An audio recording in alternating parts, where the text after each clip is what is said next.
క్రీస్తునందు ప్రియులైన మీరు ప్రియులరా ఈరోజు దినాన్ని మీరు ఫలించే విషయంలో ఎలా ఉండాలి, ఏం చేయాలి అనే విషయంలో, అలాగే మరి ఎవరెవరు ఫలించారు అనే విషయంలో మన వాక్యాన్ని ధ్యానించినట్లయితే బైబిల్ చెప్తున్న ఆదికాండం 26వ అధ్యాయము 12-13 వచనాల్లో చూసినట్లయితే ఇస్సాకట మరి చక్కగా ఫలించినట్టుగా దేవుని యొక్క వాక్యం సెలవిస్తుంది. ఏమన్నానంటే ఇస్సాకు దేశమందు ఉన్నవాడే విత్తనము వేసి ఆ సంవత్సరం నూరంతుల ఫలము పొందెను. చూసారు, విత్తనం వేసి ఏం చేస్తారంటే నూరంతుల ఫలాన్ని పొందారంట.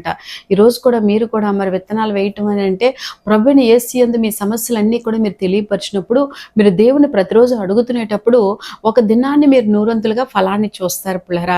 అంతేగాని మేము మనుషులతో చెప్పుకుంటూ వారు మన మాటలు వినరు, కానీ జీవం కలిగిన దేవుడితో చెప్పుకునేటప్పుడు మీ ఆశగల ప్రాణాన్ని దేవుడు తృప్తిపరుస్తాడు. అందుకే బైబిల్లో ఇస్సాకుని దేవుడు ఎలా ఆశీర్వదించాడంటే అండి, నూరంతుల ఫలాన్ని విత్తినప్పుడు దేవుడు ఇచ్చాడు. అలాగే యెహోవా అతన్ని ఆశీర్వదించిన కనుక ఆ మనుషుడు గొప్పవాడాయను. అంతేకాకుండా అతడు మిక్కిలి గొప్పవాడ వరకు క్రమముగా అభివృద్ధి పొందొచ్చు వచ్చును కదా. ఏంటంటే క్రమముగా అభివృద్ధి పొందొచ్చు వచ్చును. ఈరోజు అభివృద్ధి అని అంటే చాలా మంది వెంటనే ఫలించాలి, వెంటనే దీవింపబడాలని యేసు ప్రభువు దగ్గరికి వచ్చాను, ఈ కార్యం ఇంకా జరగలేదేంటి అని మాట్లాడే వరకు చాలా మంది ఉంటారు కదా. అటువంటి వారు అందరితో దేవుడు సూటికి రోజు దినాన్ని మాట్లాడుతున్నాడు. దేవుడు తగిన సమయంలో కార్యం చేసేంత వరకు కూడా ఆయన బలిష్టమైన రెక్కల కింద దీన మనసు కలిగి జీవిస్తూ ఆయన చేయబోయే కార్యం కొరకు మీరు ఎదురు చూస్తూ ఆయనకు ప్రార్థన చేసుకుంటూ ఉండేటప్పుడు ఒక దినాన్ని దేవుడు ఆ కార్యం మీకు చేస్తాడు పిల్లరా కదా. రాణి అని ఎస్తేరు కూడా అలాగే కదా ప్రార్థన చేసింది. మరి తల్లిదండ్రులు లేని బిడ్డ పినతండ్రిని తో ఉన్న కుమార్తె మరి తను ఎప్పుడు కూడా నిత్యము కూడా తన యవ్వన కాలంలో తన పరిశుద్ధతని కాపాడుకుంటూ తనకున్న సమస్యల్ని దేవుడికి మొరపెట్టుకుంటూ పరిశుద్ధాత్మ అలంకరణతో ఆమె ఎప్పుడు నింపబడుతూ యేసు యందు విశ్వాసం ఉంచే విధంగా దేవుడి యందు విశ్వాసం ఉంచి ఆమె నడిపింపబడుతుంది పిల్లరా.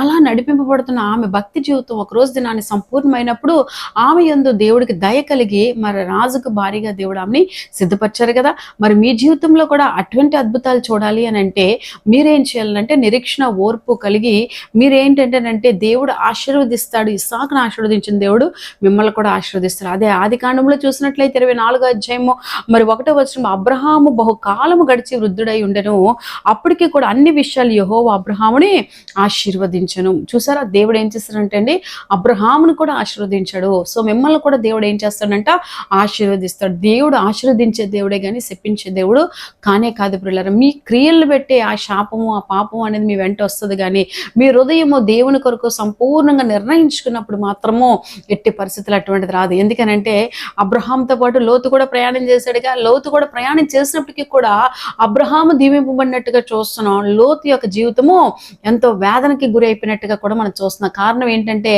అబ్రహాము దేవుడిని నమ్మినప్పుడు దేవుడు ఏం చెప్తే చేసేవాడు, కానీ లోతు మాత్రం మనుషుని మాటని నమ్ముతూ అబ్రహాం యొక్క సహవాసాన్ని విడిచిపెట్టి దేవుని యొక్క సహవాసానికి వేరయ్యి అబ్రహాం తన ఇష్టానుసారంగా ఆ యొక్క లోతు నడుస్తూ ఉండేవాడు. ఆ ఇష్టానుసారంగా నడుస్తునేటప్పుడు చూసిన అబ్రహాముని చూసిన లోతుని దేవుడు వారికి ఇచ్చిన క్రియాఫలం ఏంటంటే అబ్రహాంను ఆశీర్వదించాడు. లోతుని కీడు నుంచి అబ్రహాము ప్రార్థన పెట్టి తప్పించాడు పిల్లరా.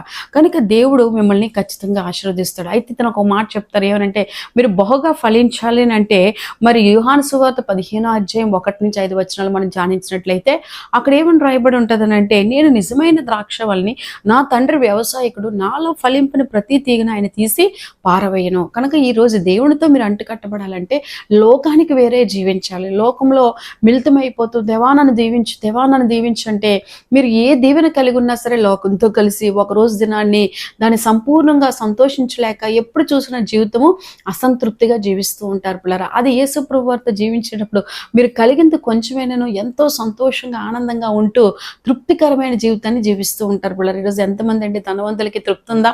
లేనే లేదు కదా. ఎంత ఆస్తిపరులకి ఏమైనా తృప్తి ఉందా అంటే లేదు. ఎప్పుడు చూసినా వాళ్ళ భయం ధనం ఏమైపోద్దో, ఈ ఆస్తులు ఏమైపోతాయో అని చెప్పి వాళ్ళు భయపడుతూ ఉంటారు. కానీ మరి యేసు ప్రభువుని తెలుసుకున్న ప్రతి వారు కలిగిన దానితోనే తృప్తి పొందుతూ సంతోషించే దినాలు ఎంతో మంది వారి సాక్ష్యాల ద్వారా పంచుకోవటాన్ని వింటూ ఉంటాం పిల్లరా.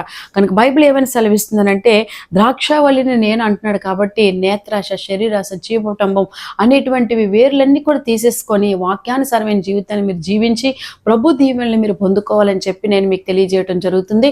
అప్పుడు గొప్ప ఆశీర్వాదాలు మీరు చూస్తారు. కళ్ళు మూసుకున్నట్లయితే ఉన్నట్లయితే మీకు ప్రార్థిస్తాను.